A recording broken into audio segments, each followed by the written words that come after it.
তো এই বিষয় নিয়ে আমরা সংসদে তেমন কোনো আলাপ হয় নাই, একতরফাভাবে এটা পাশ হয়েছে এবং পাশ হওয়ার পরে এই নিয়ে তেমন একটা কথাবার্তা হয়নি।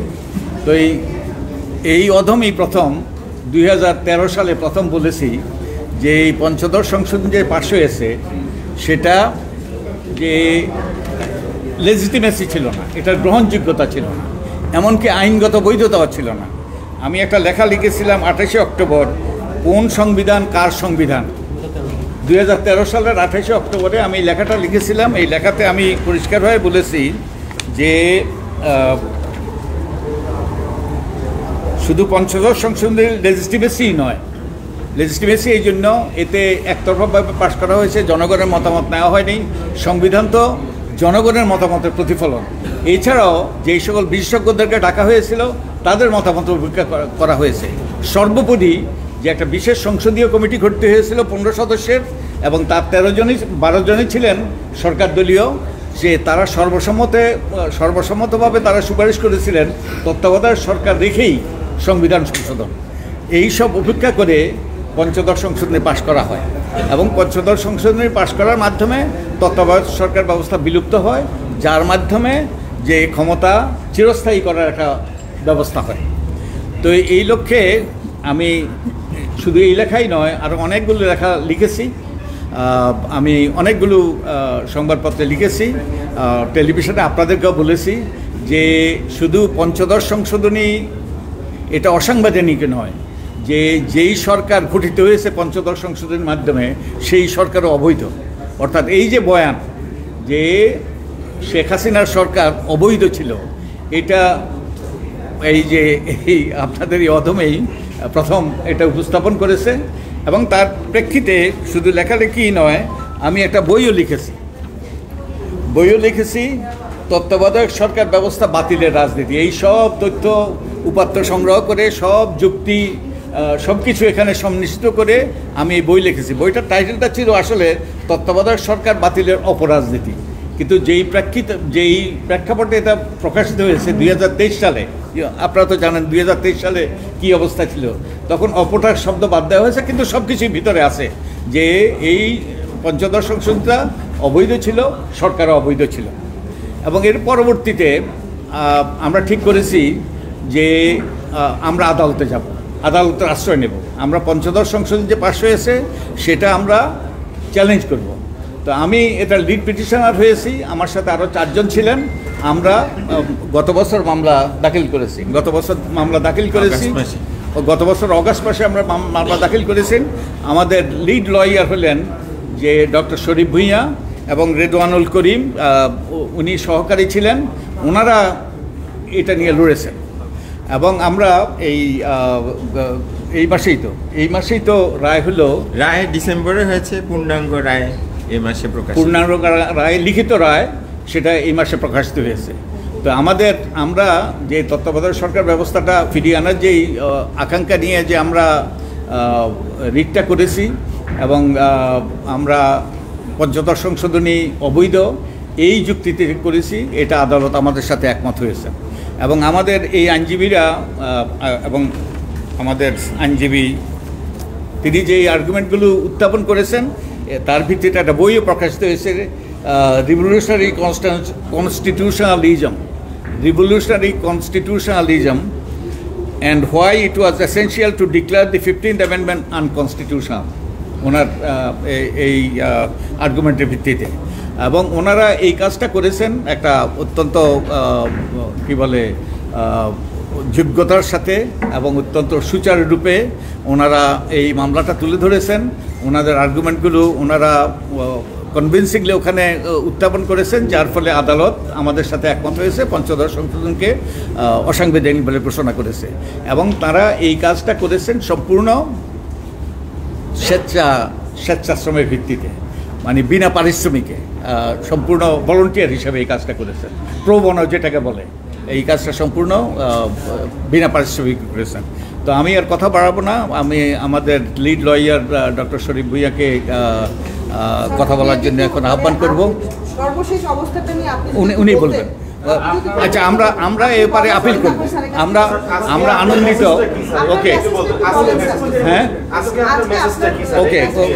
ওই যে ওনার আরও এই যে রায়টা সম্পর্কে বলবেন এবং আমাদের পরবর্তী পদক্ষেপ সম্পর্কে বলবেন। তো আমি সংক্ষেপে এটুকু বলতে পারি, রায়টার ব্যাপারে আমরা সন্তুষ্ট, তবুও আমরা আপিল করব এবং আপিলের কারণ উনি আমাদের লয়ার ডক্টর শরীফ ভূঁইয়া সে ব্যাপারে আপনাদের সাথে কথা বলবেন। উনি আপনাদের সাথে আরও বিস্তারিত এ ব্যাপারে আলাপ করবেন। তো আপনাদেরকে অনেক অনেক ধন্যবাদ।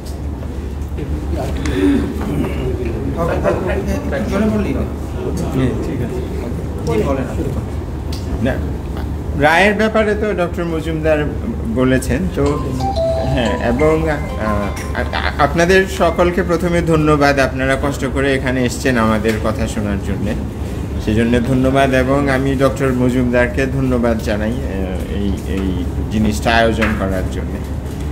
তো রায় কি হয়েছে এটা উনি বলেছেন। একটা দিক তো রায়ের পঞ্চদশ সংশোধনী, উনি যেমনটা বললেন যে এর মাধ্যমে তত্ত্বাবধায়ক সরকার ব্যবস্থা বাতিল করা হয়েছিল, কিন্তু পঞ্চদশ সংশোধনী আসলে শুধু তত্ত্বাবধায়ক ব্যবস্থা নিয়ে না, এটা আরও অনেক ব্যাপক। হ্যাঁ, এটাকে তো আমি সংবিধানের একটা পাইকারি পুনর্লিখন এটা বলেছিলাম এবং আদালতে সেটাও বলেছিলাম। এবং পুনর্লিখন নিয়ে এখন অনেক ধরনের কথাবার্তা হচ্ছে, কিন্তু আমাদের সবার অনেকের বেশিরভাগ মানুষের অগোচরে কিন্তু 2011 সালে বাংলাদেশের সংবিধানের একটা পাইকারি পুনর্লিখন হয়ে গিয়েছিল। কারণ এই পঞ্চদশ সংশোধনী এটা শুধুমাত্র তত্ত্বাবধায়ক ব্যবস্থা ছিল না, এটাতে রাষ্ট্র কাঠামোকে পুরোপুরিভাবে পরিবর্তন করা হয়েছিল। রাষ্ট্রের গণতান্ত্রিক চরিত্রকে নষ্ট করে একটা কর্তৃত্ববাদী রাষ্ট্র গঠন করা হয়েছিল পঞ্চদশ সংশোধনীর মাধ্যমে।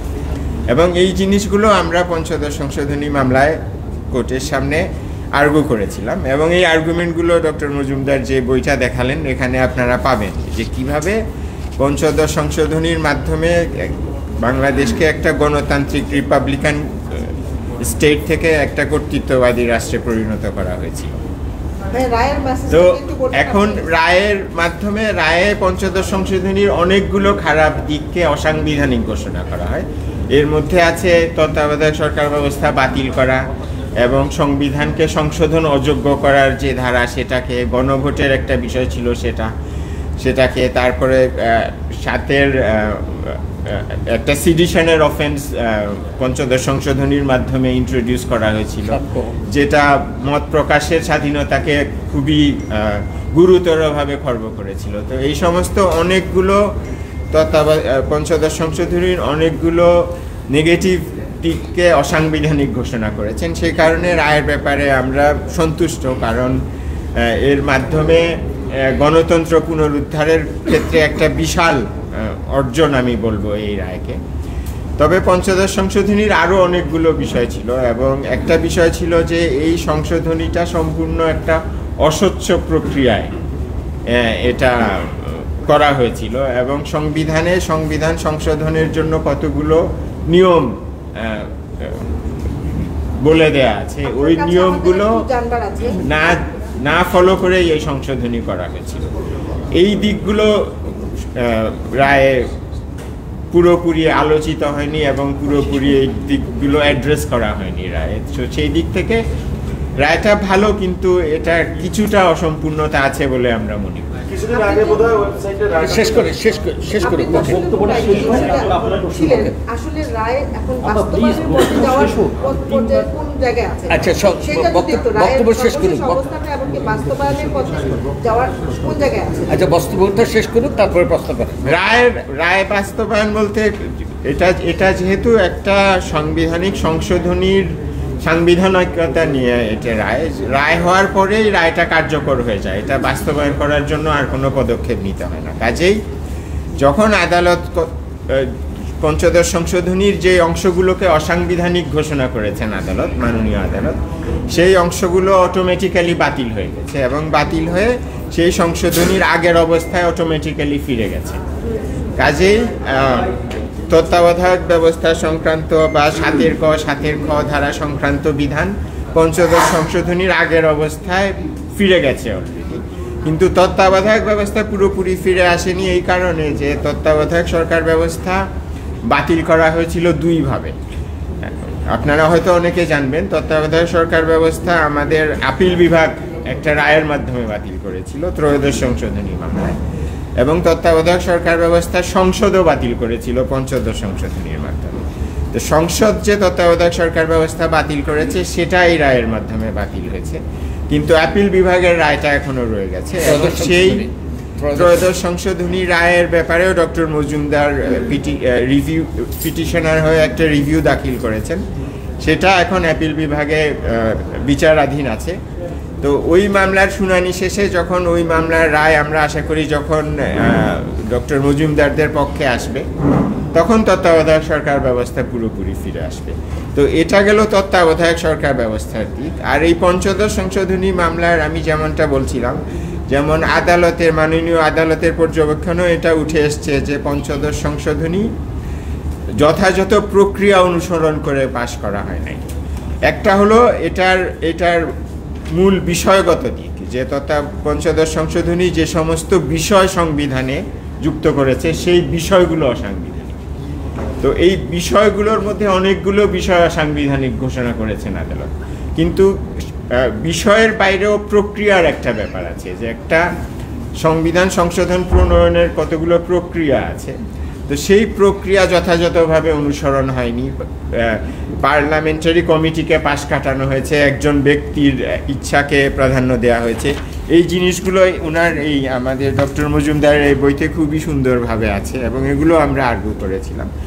এবং প্রসিডিউরালিও আরও অনেকগুলো ফ্লজ আছে, এবং আদালত তার পর্যবেক্ষণে বলেছে। এবং আমাদের শুধু পঞ্চদশ সংশোধনী মামলা নয়, আরও যে সমস্ত সংবিধান সংশোধনী বিষয়ক মামলা হয়েছে, অষ্টম সংশোধনী, 16তম সংশোধনী, সবগুলোতে বলা আছে যে সংবিধান সংশোধন বৈধ হতে হলে এটা প্রক্রিয়াগতভাবে সঠিক হতে হবে, পাশাপাশি যে বিষয়গুলো সংবিধানের সংশোধনীর মাধ্যমে ইন্ট্রোডিউস করা হবে সেই বিষয়গুলোকেও সাংবিধানিক হতে হবে।